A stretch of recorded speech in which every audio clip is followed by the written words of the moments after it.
66페이지로 넘어가서 셋째 줄입니다. 원이란, 원, 지수, 극고도, 원 할 때 원자를 얘기합니다. 원이란 중원의 약자로서 무리중자, 동산원자, 무리가 살고 있는 동산, 숲, 이런 말입니다. 중원을 그냥 원 그리는 거죠. 절을 뜻하니 중원은 승가람을 번역한 말이다. 그러니까 부모의 승가람, 스님네들이 모여 사는 그런 숲을 승가람, 오늘은 상가라마 그렇습니다.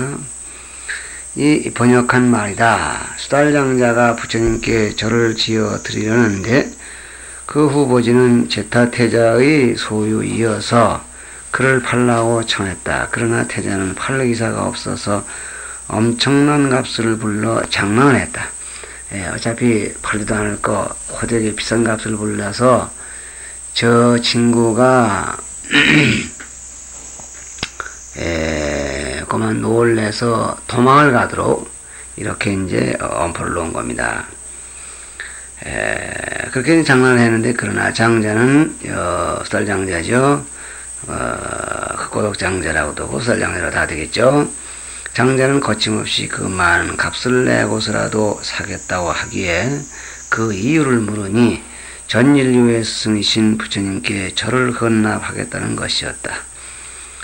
이 말에 감동이 된 태자는 지상물인 숫값은 감면하고 자기의 이름으로 헌납할 것을 제의하자 이를 수락하여 제타 태자의 숫과 극고독장자가 세운 절이란 기다란 이름이 생겼다 그랬습니다. 여기서 이제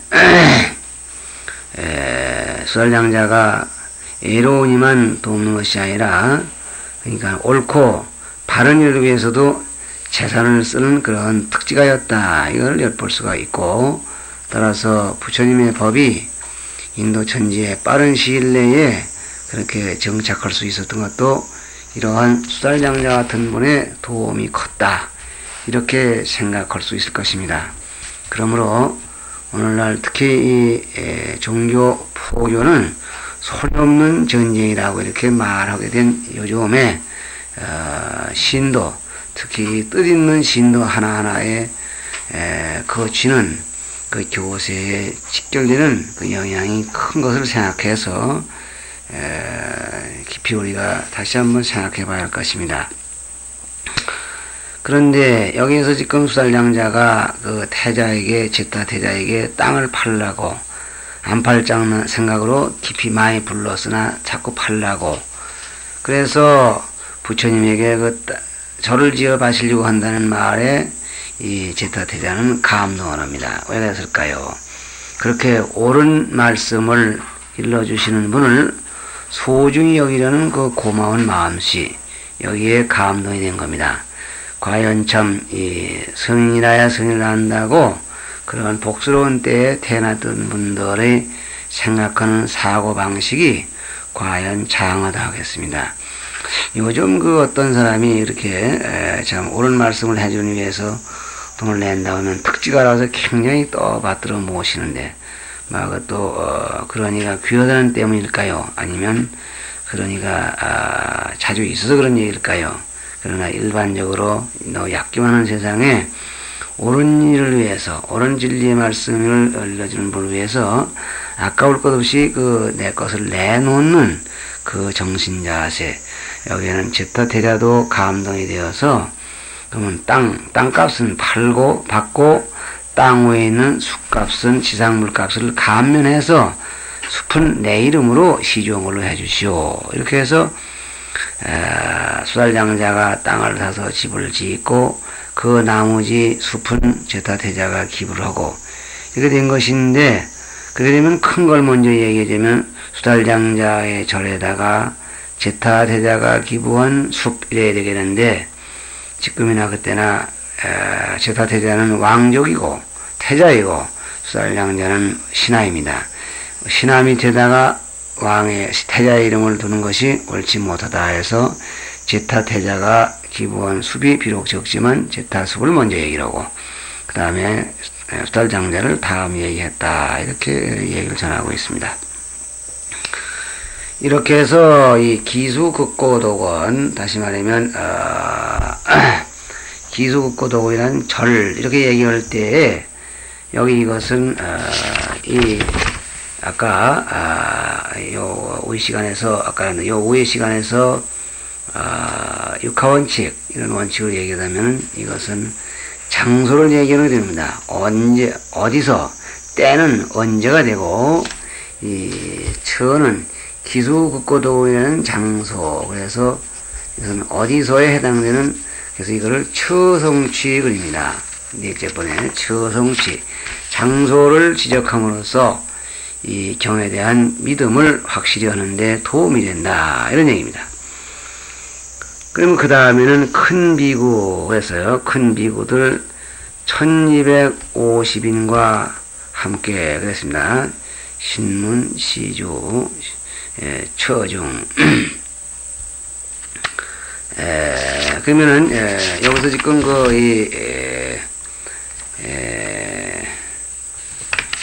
큰 비구들 몇 명이 모였냐면은 1250인이 모였다 그랬습니다.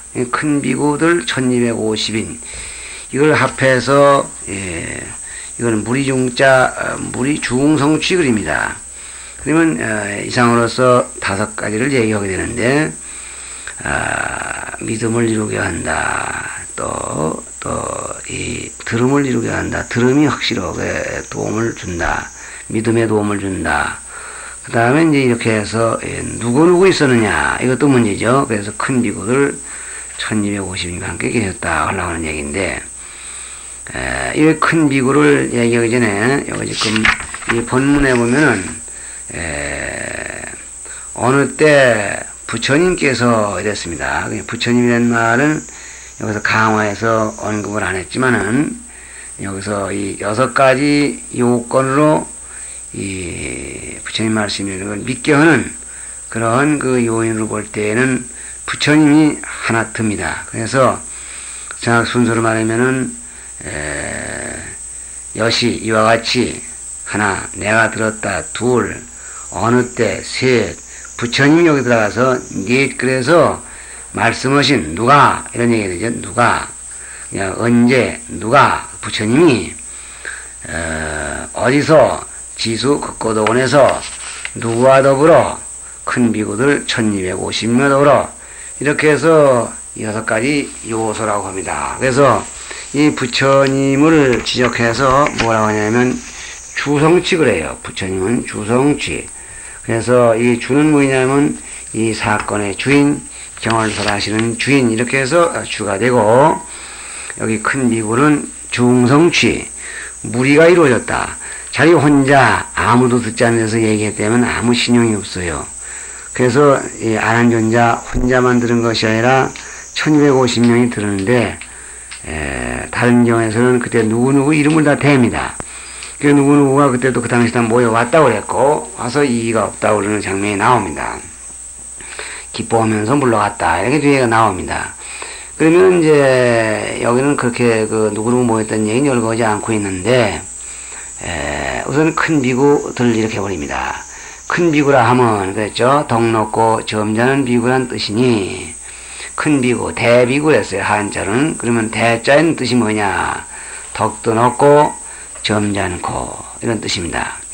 그런 비구란 뜻인데 비구는 범어의 음역으로서 빅슈 그래야 됩니다. 음역으로서 소리를 번역해서 빅슈를 비있고 꿀입니다. 음역으로서 포마, 정계, 걸사의 3가지 뜻이 있다. 이 비구란 말은 고래로 번역을 안 했는데 이 번역을 하지 아니한 이유는 비구라는 짧은 말 가운데 포마, 정계, 걸사의 3가지 뜻이 있어요. 그러면 포마는 뭐냐? 포마는 악마를 겁나게 하는 이라는 뜻이요. 정계는 기행을 깨끗이 지닌다는 뜻이요. 지니는 사람이라는 뜻이죠. 걸사는 걸식으로 삶을 이어간다는 뜻, 즉 이어가는 사람이라는 뜻이다 이 말이죠. 그래서 이니 부처님의 제자 중 성문을 가리키는 말이다 그랬습니다. 비구는 수행을 철저히 해서 머지않아 마구니의 궁전을 부숴버리고 따라서 성현의 종자를 더욱 길러내서 정법이 시행되게 할 뿐이기 때문에 청정한 비구 한 분이 생기면 그만치 마가 겁을 낸다고 그랬습니다. 둘째, 정계는 의아한 경우에라도 기행을 청정히 지키는 사람입니다. 걸사, 얻어먹어서 삶을 이어가는 사람이라고 그랬는데 겉모양으로 밥을 얻어서 음식을 얻어서 생명을 유지하고 속으로는 법을 베풀어서 중생들을 길러나가는 여기에 걸사의 뜻이 있습니다. 그러니까 단순히 밥을 얻어먹어 다닌다면 단순한 거린에 불과한데 신인네들이 저 비구들이 걸식을 하는 것은 구걸을 해서 그래서 걸어다니면서 사람마다 만나는 대로 밥을 달라고 그리고 밥을 주는 사람 또는 밥을 얻어 다니면서 만나는 사람 누구에게나 당신으로서는 법을 펴러 다니는 게 비구의 걸사의 의미입니다. 비구가 지니는 걸사의 부분에 속하는 의미가 되겠습니다. 그런데 이러한 분들을 묶어서 부처님의 제자 중 성문을 가리키는 말이다. 이건 내가 무슨 뜻으로 이렇게 했냐면은 우리가 부처님 제자 그러면은 대체로 세 종류를 말하죠. 성문, 연각, 보살 그립니다. 성문은 여기서 말하는 1250명, 그 다음에도 얘기를 하겠지만은 정확히 말하면 1255명인데 이 사람들은 부처님의 음성을 들어가면서 즉 부처님의 가르침을 직접 들어가면서 부처님을 따라다니면서 공부한 제자입니다. 다시 말하면 부처님 생존 시에 실제로 존재했던 역사적인 인물들다 그런 얘기예요. 그래서 이런 분들을 얘기하는데 그런가 하면은 경전 가운데에는 부처님 제자 가운데 연각을 얘기를 합니다. 인연연자 깨달을자 연각은 부처님이 안 계시는 시대에 또 부처님이 안 계시는 곳에 부처님이란 말씀도 전혀 듣지 못하고 불교란 말도 전혀 듣지 못하고 혼자 나름대로 진리를 탐구하고 수도하면서 떨어지는 낙엽을 보고 흘러가는 물을 보다가 아차 이것이 진리로구나 하고 그 진리를 깨닫습니다. 그러니까 변해가는 인연을 보고서 진리를 깨닫는 물입니다. 그러나 깨닫고 보니 그것이 불교의 진리여서 결국은 불법을 찾아 들어오게 되는 이러한 불전입니다. 그래서 연각 그 세 번째로 보살 그래서 보살 소리는 수타 많이 들었었겠지만은 보살 그래서 이건 실질적으로 역사적으로 실제하지 않는 그런 그 불제자들 인물인데 그 세 가지를 말하나 여기서 1200 큰 비구 부를 때 이거는 연각도 아니고 보살도 아니고 오직 성문제자를 가리키는 말이다 그런 얘기입니다. 그 다음 페이지 1250사람이라 하면 큰 비구들 1250사람과 함께 하셨다 그랬죠. 1250사람이라 하면 이경을 말씀하실 때 당시에 있던 제자들은 다 모였음을 뜻하니 그랬습니다. 다시 말하면 부처님을 따라다니는 상수중은 나무무시 금강에서 할 때 다 오셨더랬구나 그런 얘기야. 그 왜냐? 처음에 교진여 등 5사람이 제도되었고 부처님이 덕도하시고 도를 얻으시고서 처음으로 중생을 교화해야 되겠다고 나서서 교화의 길에 나서신 것이 녹야원에 가서 교진여 등 5사람을 교화하시는 일이었습니다. 그래서 이걸 최초의 제자 그러죠. 그게 5사람. 그 다음에 가섭파 등 삼형제를 합친 일당 1000사람을 제도하셨고 세 번째로 사리불 목골련이 거느리는 각각 100명의 제자들 그래서 합해 200명이죠. 제도하셨고 마지막으로 야사 등 50사람을 제도하셔서 제자들 출가한 그 성문 제자를 1200명 그리는데 1255명 그리는데 대체로 이렇게 해서 네 차례에 걸쳐서 이렇게 제도하십니다. 제도하셔서 정확히 말하면 1255인이지만 대충 말씀한 것이다. 다시 말하면 1255명 그래야 되는데 대체로 1250명 또는 1200명 뭐 이렇게 해도 될 것입니다. 그러니까 이걸 볼 때 성문제자는 다 모였었다. 그래서 무리가 이루어져서, 그러니까 신문, 시주, 처종, 학권, 믿음을 내게 하는 일. 그래서 마지막으로 모였던 같이 함께 모였던 대중이 정확히 있었다는 사실. 이렇게 해서 육성취를 얘기를 합니다. 이상을 요약하면 언제 누가 어디서 누구와 무엇을 어떻게 했다 하는 것이니 극히 조직적이면서도 이론적인 면이 있다. 이랬습니다. 이 형식은 어느 경에나 첫머리에 두어 부처님의 말씀을 들은 대로 옮기노라 한 안한존자의 뜻을 밝히어 보는 이로 하여금 믿음을 내게 하였으므로 이 부분을 정신서 또는 토홍서라 한다. 정신서, 토홍서. 그러니까 어느 경이든지 보면은 대체로 여시아문 일시불이 제 어디 또 여 아무 함께와 구 들과 구 이렇게 해서 이 육성치가 어느 경이든지 첫머리에 나옵니다.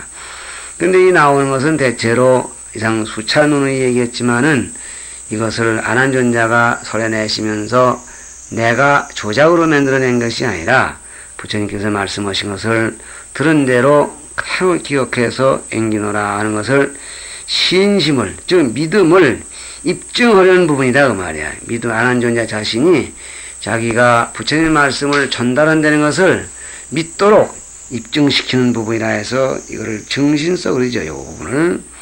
그러니까 이 정신서의 내용은 곧 육성취라 그러죠. 또는 토홍서, 모든 경에 공통된 서문이다, 서문이다 이렇게 말합니다. 그러면은 정신서 또는 토홍서는 같은 것인데 모든 경에 공통됐다고 해서 토홍서입니다만은 그 이하로 쭉 내려가면서 모든 경이 공통되고 똑같다면 그 여러 가지 경이 존재할 이유가 없어. 그러면 그 다음에는 달라지겠죠. 그래서 정신서 다음에 짝하는 말을 발기서 그리고 토홍서에 짝하는 말을 별서 그립니다.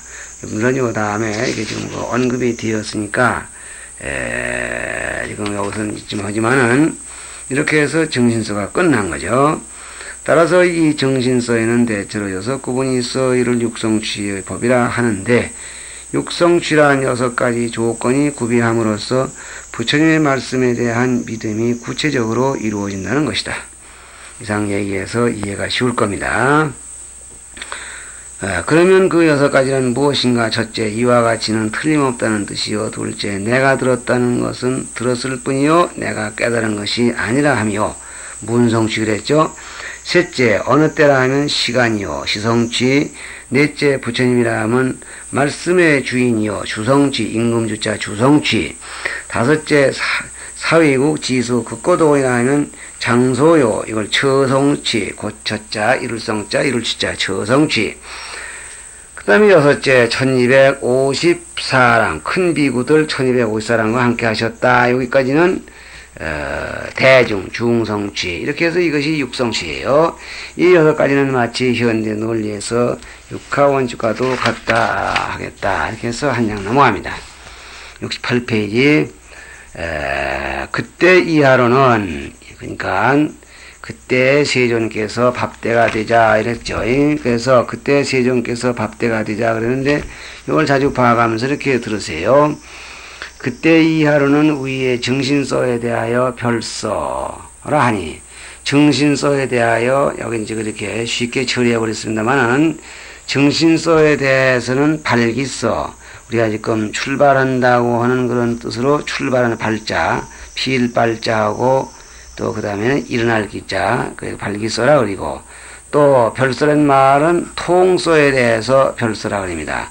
말하면 공통된 서문 모든 게 공통된 서문 그래서 거기에 지금 여기 특별하게 이 경에만 특별하게 있다. 그러니까 어느 경이든지 그 경에 지니는 특별한 그런 그 서문이 있는데 그걸 별서라 한다. 그러니까 그때 세존께서 다른 경은 전부가 경마다 여러 대중과 함께 계셨다고 그때 상황이 모두 달라집니다.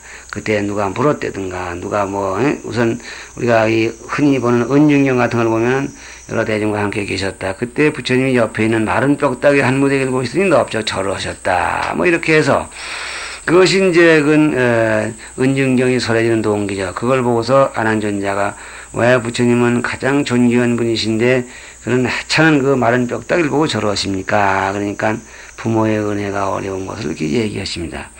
근데 그와 같이 경마다 이렇게 정신설을 얘기해 놓고는 발기설로 들어가는데 서분의 한 부분이죠. 서분의 그 후반부인데 발기설로 들어가는데 발기설을 별서라고 한다. 별서. 다시 말하면 그 경만이 독특한 동기를 이루고 있다. 그 경을 설하게 된 동기가 다른 어느 경보다 독특하다. 그래서 지금 우리나라 그 합천 해인사에 들어와 있는 경전도 6,700부에 되는 그 경전이 된답니다. 근데 그 가운데 물론 경도 있고 율도 있고 논도 있어서 경에 대한 숫자를 지금 얼른 기억을 못합니다만은 그래 상당히 많은 경이 있으나 그 별서 부분은 전부가 다릅니다. 왜 그러냐면은 서로 실은 내용이 다르기 때문에 서로 시게 되는 동기가 모두 다릅니다. 그래서 이걸 별서라고 그러죠. 하니 이 경의 동기로서 특정 지을 수 있는 부분이다. 위에서 말한 바와 같이 정신서의 부분은 모든 경에 공통되었지만 별서의 부분은 그 경마다 부처님이 이 경을 말씀하시게 된 동기가 다르다. 그러므로 이 부분이야말로 이 경의 동기라 해야 할 것이니 이 경의 동기는 위에서 말한 바와 같이 부처님이 진지를 드시고 자리를 펴고 앉으신 일이다. 그 참 신곡이 짝이 없죠. 예? 그 진지를 드시고 자리 펴고 앉으신 그것이 동기가 되어서 부처님 한 말씀 해주세요. 이렇게 수보리전자가 달아붙는 것이 금강경을 설하게 된 동기가 되는 것입니다. 그러면 그때라 하면 그랬어요. 그때 세존께서 했죠. 그때라 하면 부처님과 대중이 다 한 자리에 모였던 때요. 그러니까 저 위에서 1250명이 어느 때는 그때입니다. 다 모였던 그때. 그러니까 그 시간을 대지 못하는 것은 위에서 예경과 같고 세존, 그때 세존께서 세존이라 하면 부처님의 시포 중에 하나로서 세상에서 가장 높은 분이란 뜻이요. 세존 타타가다 그래서 이 세상에서 누가 높으니 누가 존귀하니 하더라도 그분보다 더 높은 이가 없기 때문에 세존 그립니다. 우리는 부처님을 세존 그린 이유가 이 인간 세상에서 가장 존귀한 분이다. 그런 뜻인 것을 우리가 알아둬야 할 것입니다. 그 다음에 밥대라 해서 그때 세존께서 밥대가 되자 그랬는데 밥대라 하면 진지를 잡수실 시각이니 4시, 즉 10시, 11시 사이이다. 했습니다. 그러니까 부처님은 이 4시에 잡섰다고 해서 지금도 우리가 4시가 되면은 11시쯤 되면 많이 올리고 부처님께 불공을 드립니다. 그것은 왜 그러냐 하면은 부처님이 진지 잡수시는 시간이 가장 한나절 정오 그 시간을 얘기한다고 그랬습니다. 그러니까 이게 지금 4시면은 그 10시, 11시 이렇게 되는 건가요? 예, 그렇죠. 그 다음에 옷이라 하면 가사이니 부처님이나 또는 스님네가 입는 가사를 말해. 가사가 사실은 우리는 굉장히 신비스럽고 복받는 옷이라 그래서 좀 타놓고 다니도 않고 항상 걸어놓고 입을 때마다 절로 오고 벗어놓고 절로 오고 이렇게 합니다만은 사실 부처님 입장에서 하나의 옷이죠. 그 가사입니다. 가사이니 부처님이나 제자들이 입는 법복이다. 요즘 말은 높여서 그냥 옷 그리지 않고 그냥 법복 그리죠. 일반 때 입는 옷을 평복 그린다면은 이런 법식 때 입는 옷을 법복 그립니다. 법복에는 안타해와 울따라승과 승가리의 세 종류가 있는데 애출하실 때 입는 옷은 승가리이다. 다시 말하면 우리도 옷을 해놓고 애출할 때 나쁜 걸 입습니까? 좋은 걸 입습니까? 이 애출할 때에는 적어도 집에서는 구지레한 걸 입고 이렇게 있지만 애출할 때는 참 번쩍번쩍하는 점 이렇게 귀부인 같은 그런 아주 신사 같은 이런 옷을 입고 나가야 됩니다. 그러니까 애출할 때 입는 옷은 승가리 그리고 그 다음에 울타라승 이것은 이제 집에서 이렇게 할 때 있고 또 안타에는 망린할 때 있고 이렇게 갈라져 있어요. 그래서 이 승가리 가사를 입으시고 그러니까 이 부처님이 승가리를 어느 때 입으시나 설법할 때 입으시고 거리에 걸식 걸어 나가실 때 입으신다 그랬습니다. 그러니까 이 밥을 얻어 잡수러 나갈지언정 우리가 말하는 이른바 동령 걸식이 아니라 중생들을 교화하는 가장 거룩한 이런 포교 사업을 나가신다. 이런 긍지에서 이렇게 된 것 같습니다. 그러면은 이런 옷을 입으시고 그런 가사를 더 입으시고 말하면 이제 정장을 하시고 이 말이죠. 그 다음에 바리떼를 드시고 그랬는데 바리떼라 하면 발따라의 우리말이니 바리떼 발따라를 발따라 물론 이거 순전히 우리말은 아닌 것 같아요. 그래서 이 지역으로 가면은 밥그릇 이걸 갖다 발이라 그러죠. 이 발이 뭐 놋발이 그런 말을 듣게 되는데 노인들 그 놋발이라는 말은 놋쇠로 된 놋씻기 그런 말이 됩니다. 발따라의 우리말이 발따라를 범어의 신내 밥그릇 부처님의 식사 밥하는 그릇을 발따라 그러는데 그 발따라를 우리말로는 바리떼 또는 바루 그리죠. 절에 가면 바루 고향 그러는 게 바로 그겁니다. 그러니까 바루 바리떼 이것은 전부 아마도 발따라에서 연원이 돼 나온 그 우리말을 하는 것이다 이렇게 보는 겁니다. 한자로는 응량기 이 발따라를 한자로 번역하면 응량기라 번역해. 응량기란 말은 응어릉 혈량 양이란 말은 그 계량입니다. 일정한 계량 크기는 얼마 돼야 되고 직경은 얼마고 높이는 얼마고 이렇게 그 규정이 있는데 규격에 맞는다 이 말이에요. 그래서 응량기라 번역하며 분량과 색깔이 모두 법도에 맞는 그릇이라는 뜻이어서 응어릉자는 부응한다 맞는다 그 말이에요. 그러니까 어른들이 기대하는 뜻에 부응한다. 그 응자가 맞는다. 거기에 맞는다 이 말이죠. 그런 그릇. 그래서 이 그릇을 가지고는 분량도 알맞게 들고 색깔도 알맞게 구워줘야 되고 또 이제 사용하는 법도 법도에 맞는 그런 그릇이다 그 말입니다. 뜻이어서 부처님이나 스님들의 밥그릇이다. 그냥 쉽게 육도문자로 말하면 바리떼는 뭐냐? 바리떼는 부처님이나 스님들이 고향 드실 때 사용하는 밥그릇이다. 팔상록을 보신 분은 알겠지만 팔상록에 보면 부처님이 성불하신 데에 4천왕이 각각 이 밥그릇 하나씩을 갖다 바쳤습니다. 근데 똑같은 제각기 같은 그릇인데 부처님이 그걸 4개를 그냥 점점 포개놓으시고 꼭 눌러버리니까는 그만 겉에 거는 커지고 가운데 건 작아지면서 4개가 하나처럼 딱 되어버렸어. 근데 늘어놓으면 4개가 돼. 그래서 그 누굽니까? 이제 주사에 그래는 그 승가에 발휘 때는 참 능견난사다. 눈으로 훤히 보지만 참으로 부사이하다 이 말이야. 오물이면 하나요, 표면 4개다. 막 그것이 생각하면 뭐 또 기본 별거 아닌데 큰 그릇 작은 것을 차례차례 만들어 가지고 거기다 하는 것이 그런데 그것을 또 한 번 곰곰 생각하고 더구나 그 주사같이 그런 분들이 세파 배실길에서 그 참 시달린 머리를 절에 와서 이렇게 부담 없이 이렇게 참 이렇게 모든 일을 관망할 때에 그 4개가 오물이면 하나요 표면 4개가 되는 거기에서 무한한 그 의미를 발견했던 것입니다. 그래서 이 신의 발휘 때는 일명 능견낭삭이라고 그래요. 능이 보긴 보는데 얼른 볼견 어려울란 생각사. 보기는 뻔히 보이는데 생각하기는 참으로 어렵다. 이해하기 어렵다. 그런 그릇이다. 그렇게도 말합니다. 이러한 그 바리떼를 드시고 이제 걸식을 나가는데 이 걸식하러 나가시는 장소는 물론 사위성이 되겠죠. 여기서 보면은 처음에는 사위국 지수 국고도원 그랬는데 걸식거로 나가는 자리는 사위성 그래서 사위성이 사위국이 어떤 일정한 고정적인 고유명사의 나라가 아니라 성이 되는 걸 알 수가 있겠는데 참 시간이 다 버렸네요. 여기서 끊어야 되겠습니다.